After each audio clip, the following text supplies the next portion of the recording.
Μια σημαντική δράση πραγματοποιήθηκε από το Europe Direct στο πλαίσιο του προγράμματος Εράσμου στην περιφέρεια Δυτικής Ελλάδος. Σήμερα φιλοξενούμε μια ομάδα από πρόγραμμα Εράσμους.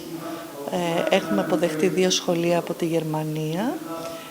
Ύστερα από αίτημα που μας έκανε το πρώτο λύκειο της Πάτρας και ένα σχολείο από την Κύπρο, και μας ζήτησαν να τους φιλοξενήσουμε εδώ προκειμένου να κάνουμε μία δράση σχετικά με το πώς λειτουργούν τα όργανα της Ευρωπαϊκής Ένωσης και να τους παράσχουμε και ενημέρωση σχετικά με το ποιες είναι οι κύριες δράσεις και οι ευρωπαϊκές πολιτικές.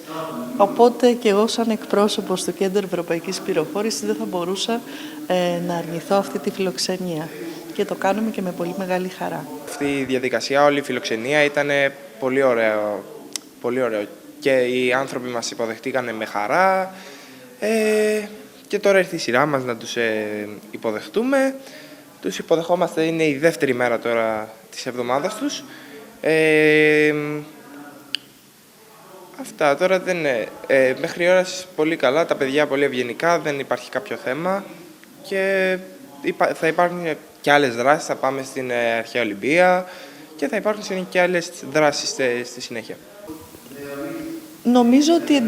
Νομίζω ότι εντυπωσιάζονται και είναι σαν να βλέπω ότι ανακαλύπτουν την ευρωπαϊκή διακυβέρνηση, ίσως γιατί και τα σχολεία δεν έχουν στο επίσημο πρόγραμμά τους εκπαίδευση σχετικά με τα ευρωπαϊκά θέματα.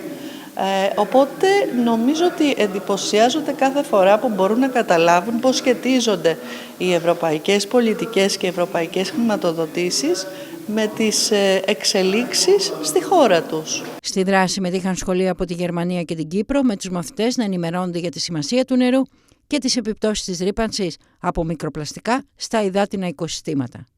Μέσα από παρουσιάσεις και δραστικές συζητήσεις τονίστηκε η ανάγκη προστασίας των υδάτινων πόρων, αλλά και ο ρόλος που μπορεί να έχει η νέα γενιά στη μείωση της πλαστικής ρύπανσης.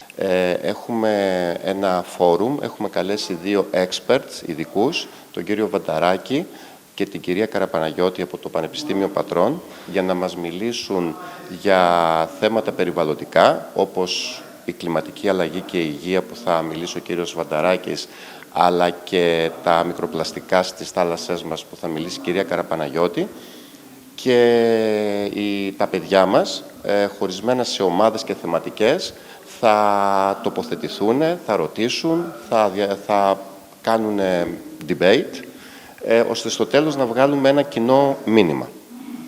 Τα παιδιά είναι και από σχολεία του εξωτερικού, από ποια σχολεία? Ναι, βεβαίως. Έχουμε 3 σχολεία που φιλοξενούμε. Τα 2 είναι από τη Γερμανία, συγκεκριμένα το ένα είναι από το Βερολίνο, το άλλο από τη Χαϊλεβέργη και ένα από την Κύπρο, την Λευκοσία συγκεκριμένα.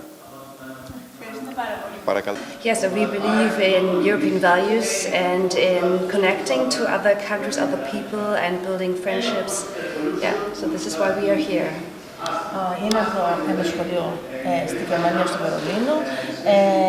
Έχει έρθει εδώ για το πρόγραμμα αυτό που αφορά την βιωσιμότητα, όσον αφορά την ενέργεια, και βρίσκεται με σχολεία από άλλες χώρες και από την Ελλάδα για να υπάρχουν δράσεις αλληλεπίδρασης. Θα να μιλήσω στα παιδιά του Λυκείου.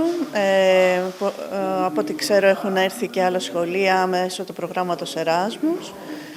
Το αντικείμενο που θα τους παρουσιάσω έχει να κάνει με τη ρύπανση από μικροπλαστικά στη θάλασσα. Η πρωτοβουλία του Europe Direct ανέδειξε τη δύναμη της ευρωπαϊκής συνεργασίας και της εκπαίδευσης, στέλνοντας το μήνυμα ότι η προστασία του νερού είναι υπόθεση όλων.